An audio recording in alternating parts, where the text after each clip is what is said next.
That white woman. Hannah's voice cut through the quiet hum of the cabin, sharp and directed at the small black boy beside her. Move. I can't sit next to you. You don't belong here. She turned slightly, pulling out her phone and dialing a number, a deliberate shield against his presence. Phoenix, she began, then corrected herself for her friend on the line. Melissa, you will not believe who they sat me next to. Her eyes flickered sideways, confirming Phoenix was within earshot. First-class standards have simply evaporated. There is a black child next to me. Yes, a child, and not even a presentable one. I paid a premium to avoid certain elements. Now I'm practically babysitting an ape. For this price, I'm going to make sure his trip is miserable. Hannah had no idea she was sealing her own fate. She couldn't see the eyes watching, or the moment she had irrevocably crossed the line. Now there was no escape, no place to run, no corner to hide. There were only the consequences of her actions, about to play out before a plane load of witnesses with smartphones already recording. This is the story of the most stunning display of karma to occur at 30,000 feet all year. If you stand against prejudice and believe no one should be treated unfairly for the color of their skin, hit that subscribe button now and type justice in the comments. It all began 3 hours earlier at LaGuardia Airport, where 8-year-old Phoenix Reynolds was about to embark on the worst flight of his young life. The Friday afternoon chaos of Terminal B was a symphony of hurried footsteps and rolling luggage. Amidst this sea of travelers stood Phoenix, his wide eyes captivated by the shimmering expanse of the departures board. He was not a typical 8-year-old. As the son of billionaire hotel magnate Marcus Reynolds, he carried himself with a quiet dignity that belied his age. Dressed in a simple blue button-down shirt and khaki pants, he was the embodiment of his father's favorite lesson. Character speaks louder than clothes. At his side, his nanny Vivian checked her watch. Your father is running a little late, sweetie, but he texted. He promised he'll make it before they close the doors, she said, adjusting the strap of his backpack. Now, did you remember everything we packed? Phoenix nodded, a confident smile touching his lips. My book about space, my drawing pad, my headphones, and the special juice boxes that don't spill. He recited the list with pride. He was a seasoned flyer. What made this trip special was the first-class ticket clutched in his hand, a reward from his father for earning straight A's all semester in his advanced program. Marcus Reynolds was determined to teach his son the value of hard work, a lesson he felt was crucial when money was no object. The two made their way into the exclusive first-class lounge. As they settled into the plush leather seats, Vivian's phone buzzed. The color drained from her face as she read the message. Oh, Phoenix, I'm so sorry. My sister, she's been in an accident and was just taken to the hospital. Worry creased her features. Is she okay? Phoenix asked, his own concerns forgotten. I hope so. But I have to go to her, right now. Vivian bit her lip, torn. Your father will be here any minute. Will you be all right on your own until he arrives? The boy straightened his shoulders. It's okay, Vivian, he said, summoning his most grown-up voice. I fly with Dad all the time. I'll be fine. After a quick call to Marcus confirming he was just minutes away, Vivian gave Phoenix a tight hug and rushed out, leaving him alone in the lounge, his book on the solar system already open on his lap. For 30 minutes, all was peaceful. He read, occasionally glancing up to watch the planes ascend into the sky. Then, Hannah Mercer swept in. Hannah was a storm of entitlement, loud, demanding, and draped in a designer suit that likely cost more than a year's salary for most people in the terminal. As the senior VP of marketing for the Lux Hotel Group, the primary rival to Reynolds Hospitality, she was a woman accustomed to getting her way. Her sharp eyes scanned the lounge and landed on Phoenix, the sole child in the premium space. Her lips pursed in distaste. She marched to the check-in desk, making no effort to lower her voice. Is that child actually flying first class? The question was laced with disbelief. The gate agent glanced at Phoenix, who tried to shrink behind his book. Yes, ma'am. He has a valid ticket. Hannah's eyebrows shot up. Really? And he's, what, 7? I couldn't say, ma'am, but his ticket is in order, the agent replied, her professional tone masking her offense. They're letting anyone in these days, Hannah muttered, loud enough for both the agent and Phoenix to hear. First class used to mean something. Phoenix kept his eyes glued to the page, but he felt his shoulders tense. He had heard words like this before.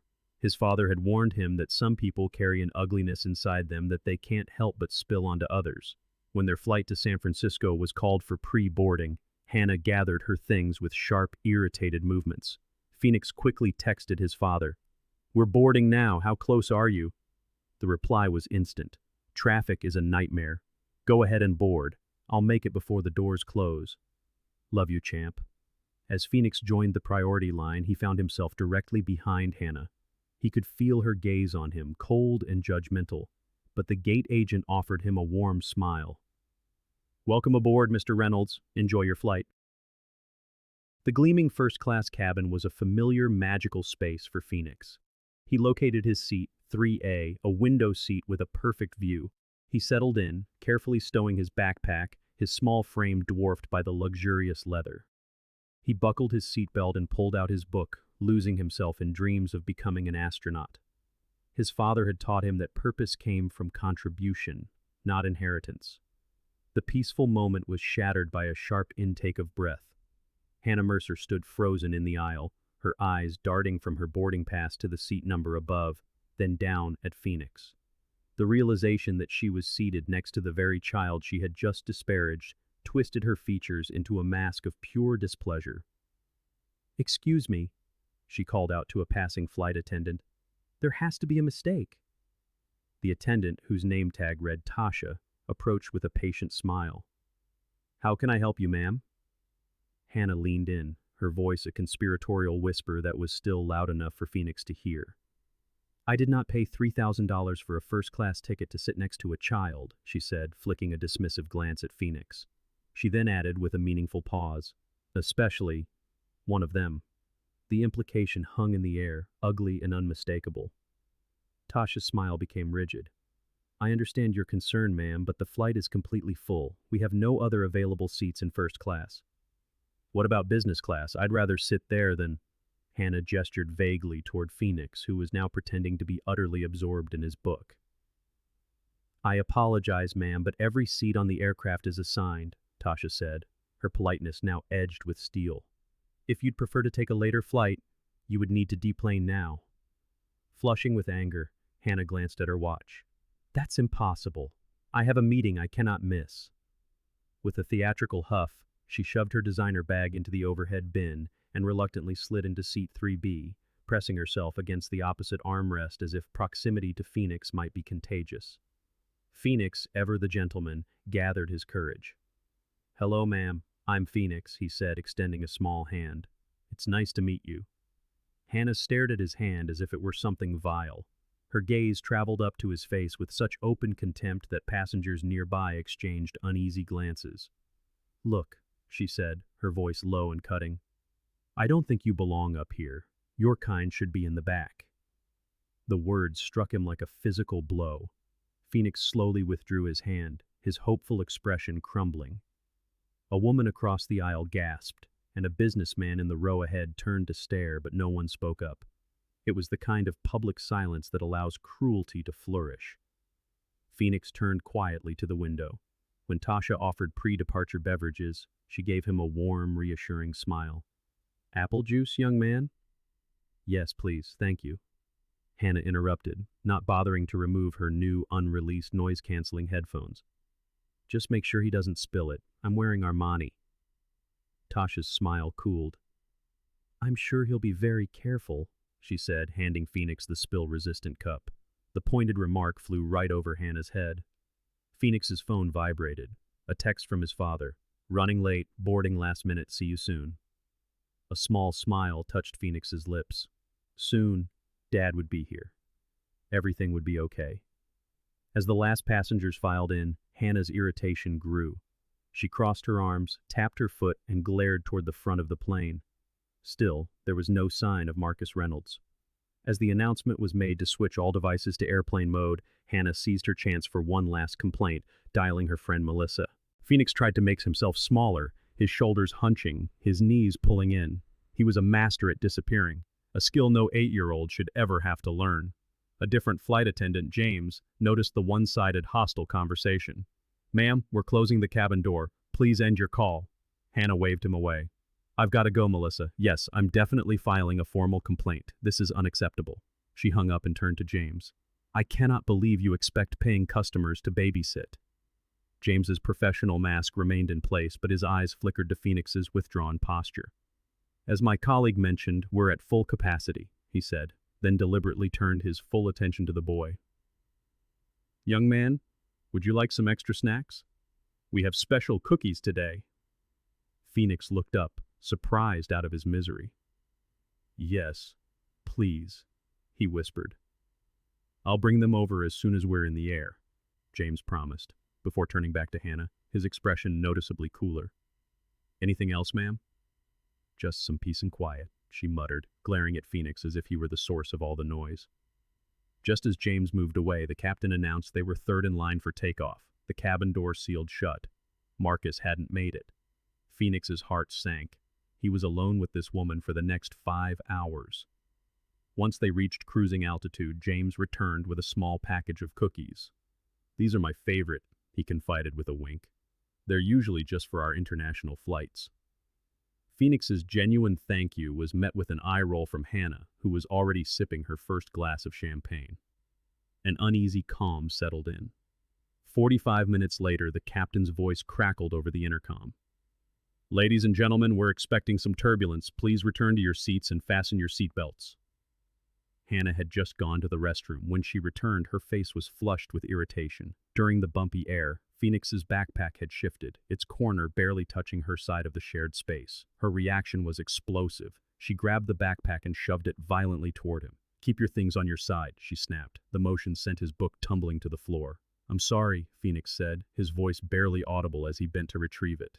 A permanent crease now marred the cover, but Hannah wasn't finished. She leaned in close, her voice a venomous whisper meant only for him.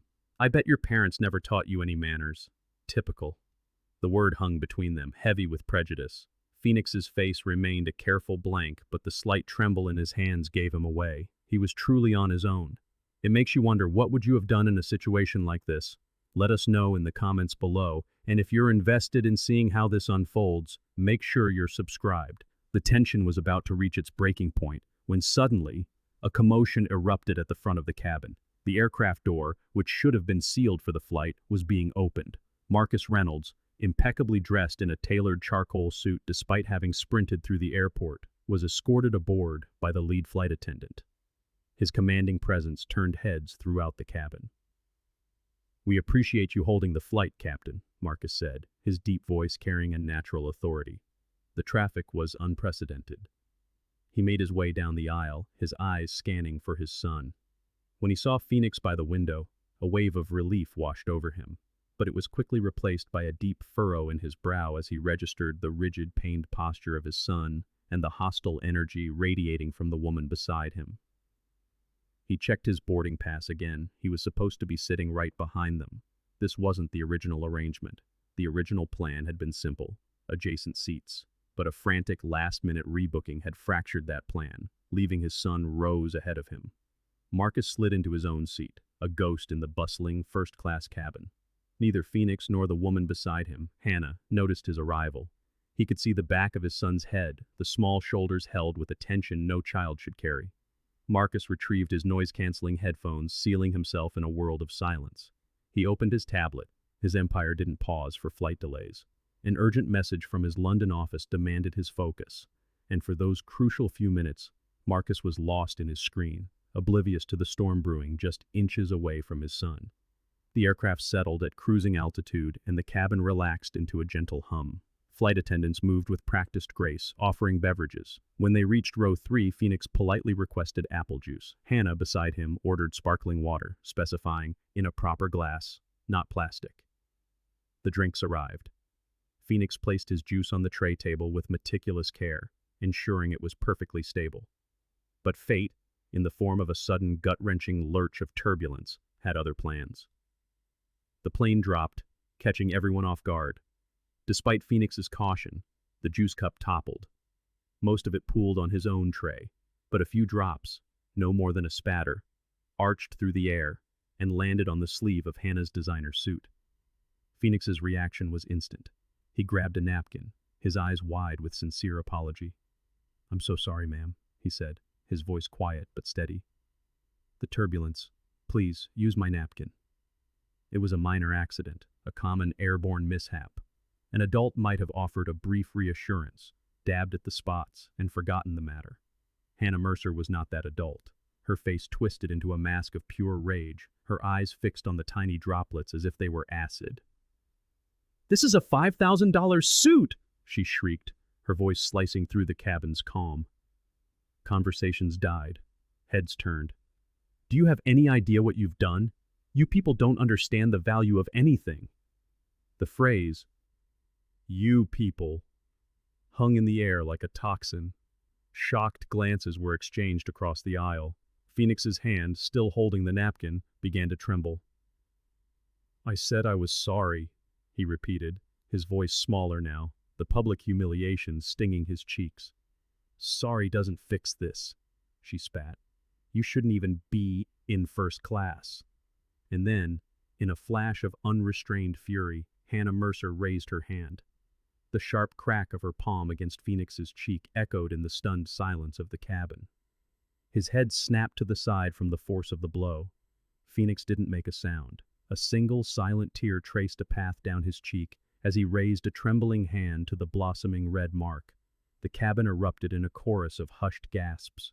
A woman across the aisle covered her mouth, her eyes wide with horror. A young passenger seated nearby had already captured the entire exchange on her phone. And in the row directly behind them, the world shifted. Marcus Reynolds slowly, deliberately removed his headphones. He had seen it all. He set his tablet aside with a calm precision that was far more menacing than any outburst. He rose from his seat, not with haste, but with the measured grace of a predator. His face was an unreadable mask, but his eyes, fixed on the back of Hannah's head, held a glacial fury. He took a single step forward, his towering presence suddenly filling the space beside her seat. "He ruined my suit," Hannah announced to the cabin, as if that were justification enough for assaulting a child. When Marcus spoke, his voice was low, controlled, and carried the weight of absolute authority. "How dare you strike my son?" 6 words, enough to shatter a life. Phoenix looked up, his eyes flooding with relief. "Dad?" he whispered. Hannah turned, her face a canvas of irritation, ready to dismiss this new interruption. Then she saw him. Recognition dawned, and the color drained from her face. This wasn't just any passenger. This was Marcus Reynolds, and he had just witnessed her strike his son. The righteous indignation on Hannah Mercer's face curdled into dawning horror. Marcus Reynolds. His name adorned skyscrapers. His company owned the very hotel where she was scheduled to give the most important presentation of her career. "Mr. Reynolds," she stammered, her voice stripped of its earlier venom. There has been a terrible misunderstanding." Marcus ignored her. He knelt beside his son, gently tilting Phoenix's face into the light to inspect the angry red mark. His thumb brushed away the solitary tear. "Are you all right, son?" he asked, his voice soft, yet underscored with a cold rage. Phoenix nodded, the relief of his father's presence washing over him. "I'm okay, Dad." Marcus rose to his full, imposing height. He looked down at Hannah, who seemed to shrink under his gaze. "I understand," he said, his voice deceptively calm, "that you told my 8-year-old son that he doesn't belong in first class. I understand you told him his kind should stay in the back, and I understand that you then physically assaulted him." Each statement was a nail in her coffin. Several nearby passengers nodded in agreement. "Flight attendant," Marcus called, his eyes never leaving Hannah's face. The authority in his tone brought the crew instantly. "Yes, sir. I want to speak with the air marshal. A passenger has assaulted my minor son, and I intend to press charges." The words "press charges" broke through Hannah's stupor. "No, wait," she pleaded, panic rising in her voice. "You can't. It was just a tap. He ruined my suit." "I saw everything," a woman across the aisle declared, her voice ringing with conviction. "She slapped that child after he apologized for an accident." The young woman with the phone stepped forward. "I have it all on video," she said. The air marshal, a plain-clothed man with an unmistakable air of command, had already arrived. "This woman struck my son," Marcus stated flatly.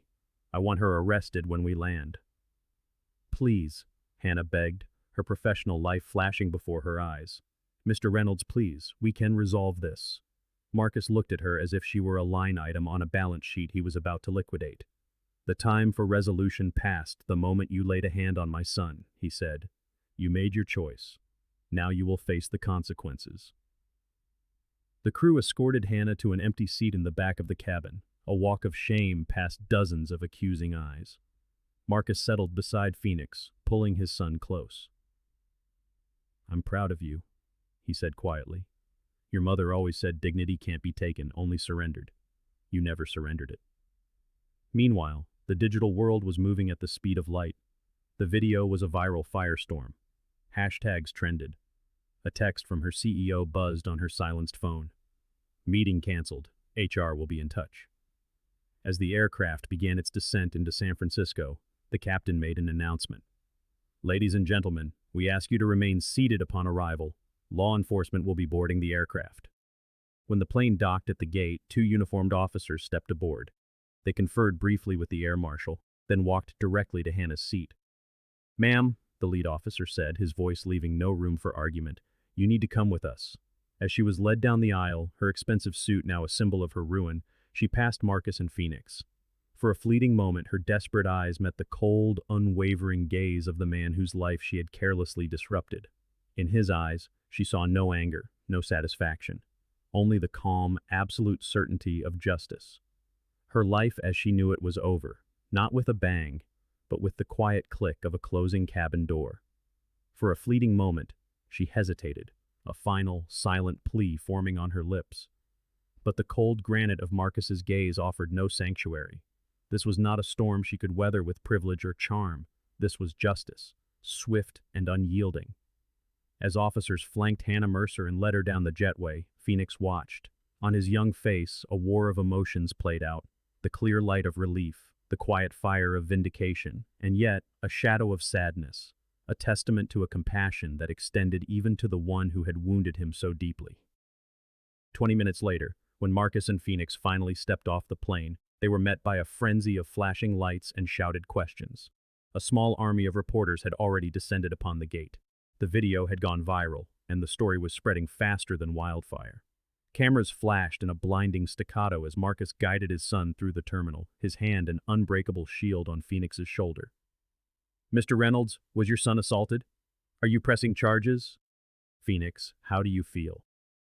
With practiced calm, Marcus shielded his son from the barrage. He paused, offering a single measured statement. My son was the victim of a racist assault by another passenger. We are cooperating fully with the authorities, and we ask for privacy as Phoenix begins to heal from this painful experience. 3 weeks later, the viral video had ignited a national conversation. On a major news network, an anchor delivered an update to millions. Former marketing executive Hannah Mercer, she announced, has been formally charged with assault on a minor with an added hate crime enhancement, following the now infamous airplane incident involving the son of billionaire developer Marcus Reynolds. The anchor continued.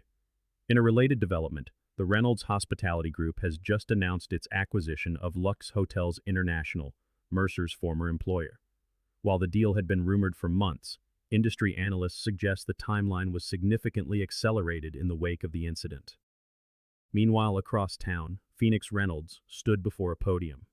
He was addressing a youth group on leadership and social justice, his small frame belying the enormous weight of his words.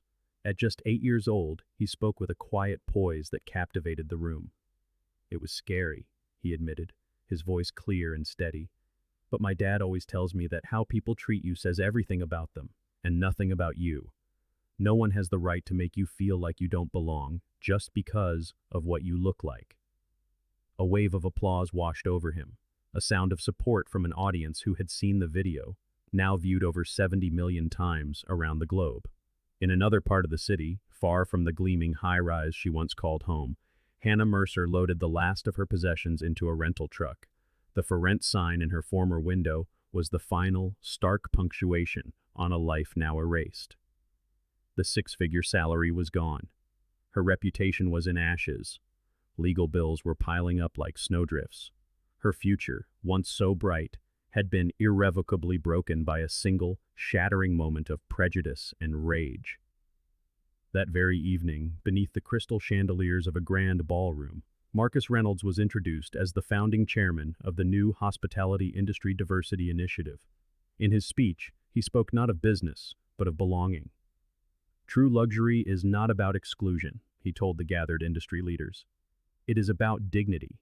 It is ensuring that every single person who walks through our doors is met with respect, regardless of who they are, where they come from, or how they look. The room rose in a standing ovation, a powerful acknowledgement of the deeply personal catalyst for this new chapter in his career. 6 months later, Marcus and Phoenix boarded another first-class flight. As they settled in, a flight attendant approached with a genuine smile. "Mr. Reynolds, Phoenix, it's a pleasure to have you with us today. Can I get you anything before we take off?" Phoenix smiled back, the memory of that day now a scar that told a story, not a wound that still bled.